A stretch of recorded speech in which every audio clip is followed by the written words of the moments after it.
Hi guys, welcome back to my channel. So today I'll be sharing banana gulgula recipe. So in terms of ingredients, I've got 3 piala of self-raising flour. Now if you don't have self-raising flour, you can mix your normal flour with some baking powder to make it self-raising flour. So I've got 3 piala of self-raising flour. To that I will be adding, so I've got 3 really ripe bananas that I've actually mashed here. So you need to make sure that you mash it quite, just make sure it's really mashed together really nicely.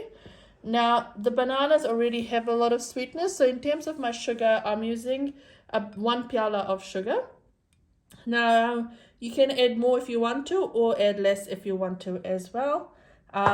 We've also got 1 piala of powdered milk. Now if you don't have powdered milk, what you can do is you can use liquid milk. So for instance, I'll be using powdered milk and normal water to make the batter. But if you're using liquid milk, you can just make the batter with that. So that's absolutely fine. Now, if you want to make this totally vegan, you can actually use almond milk, oat milk, whatever milk substitute you've got. So I've got that. And then I've got some nutmeg. So I've got 3/4 of nutmeg that I've grated here. Again, this is all according to taste. And then I've got 2 teaspoons of cardamom.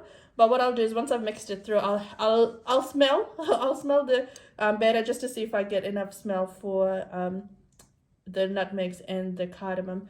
And then I've just got some ghee over here, and the ghee I'll be using just a teaspoon of it to mix in the flour before I put in all this here. And then obviously I've got some water that I'll make the batter with. So let's get started. So what I'll do is I'll take 1 tablespoon of ghee and I'll just mix that with the flour. You don't need to overdo it, because if you overdo it, then your gulgula will actually come out flat. So just take a bit of ghee, mix that with the flour. To that you'll add in your dry ingredients, so your powdered milk, you'll add in your sugar, and then you'll add in your nutmeg and cardamom. You'll see in my previous video, I've actually used raisins as well. Because I'm using banana, I'm not using raisins today. But if you want, you can use raisins if you want to as well. Cool, so we'll just give this all a nice mix.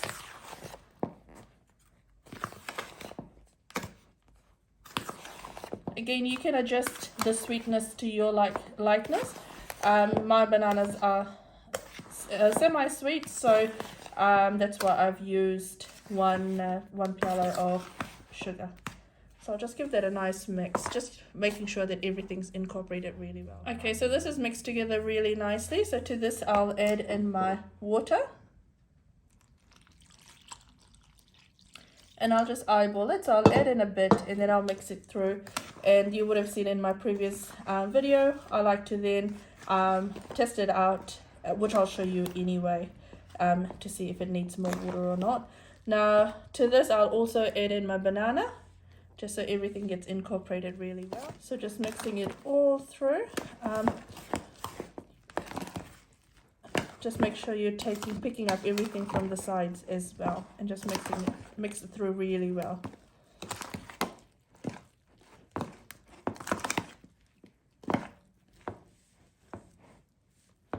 Alright, so with my clean hands, I'm just gonna work out the batter this way. So this is the method you want to do, just kind of tap it in. You want to add some air to this as well, so you get nice and fluffy. And so that way also you're picking up everything from the bottom as well. There we go. And I'll do this for about 2-3 minutes. Okay, so that's all done, and this is how I'll test just to see if the consistency is right. So I'll go like that and I'll kind of pour it down like that just to see if it goes down really well. And this is perfect for me, so I'll go heat up my oil and I'll start frying this, and I'll show you guys what it looks like. I actually already fried my first load. I forgot to hit record, so I'll show you how I do it. So I've shared my trick before. What I do is I wet my hand in water first before I take the gulgulas and I put it in the oil. Now if you don't feel comfortable doing it with your hands, putting it in the oil. You can use a spoon as well, a tablespoon, and you can scoop that in there as well. Now, just in terms of your heat, make sure that you are cooking it in low to medium heat, because you don't want the outsides to brown and the insides not to cook as well. And don't put a lot of gulgula in, because once you overcrowd the pan, it will start to split up, so and it won't look nice. So just put enough, and you know, because this actually has self-raising flour, it will actually go a bit bigger than what you do. So there we go.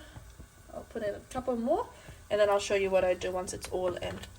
Once you've put it all in, you can see I didn't put a lot in here. Just make sure you slowly just mix it around. You want it to evenly cook as well, and if you don't, then it'll cook on one side and it won't. So keep mixing it around slowly, let it cook, and then once it's a nice golden brown, you'll know that it's cooked, and I'll show you once what that looks like. So I'll keep stirring it, again cooking it in low to medium heat, just so that, you know, everything's cooked through really nicely. Okay, so that's looking a nice golden brown color now, and I'll scoop it up.